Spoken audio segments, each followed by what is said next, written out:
Assalamualaikum. I am now in Korea and I would like to show you macam mana nak pakai my latest collection, which is the Sakura Grid. Is that the name? Yes, that's the name. So mula-mula you just take this part of the tudung, which is the label facing you. You tarik sampai tak boleh tarik. Then after that you taruh belakang yang tengkuk, guys. Then after that you buat pusing 8 macam ini. Macam you nak drive kereta begini ya kawan-kawan. Tetapi you mesti ingat you tak boleh taruh tempat lain, dan mesti kat tengkuk. Kalau you taruh kat tempat lain dia tak akan jadilah loop ni. Lepas tu you taruh macam ini. Sap. Then you betulkanlah. The best thing about this tudung is bila I pakai, I sebenarnya macam tak payah tengok cermin pun I boleh pakai benda ni.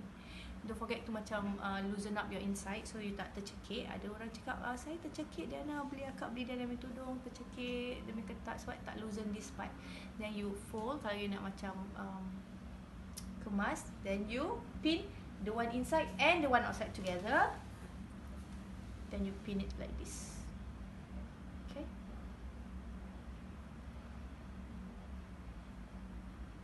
So dia nampak macam shawl sebenarnya, tapi dia bukan shawl, dia adalah instant. Dan this side bila you lipat you boleh pin lagi satu, cuma I tak ada pin sekarang.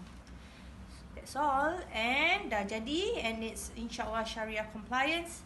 You can tarik panjang sampai tutup pusat air.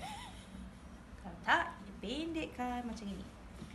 Okay, don't forget jangan tarik kat sini. Kalau you tarik kat sini dia jadi pendek, dia macam roller blind. Salah tarik, salah lah, dia pendek. So you kena tarik yang luar ni. Yes, that's all.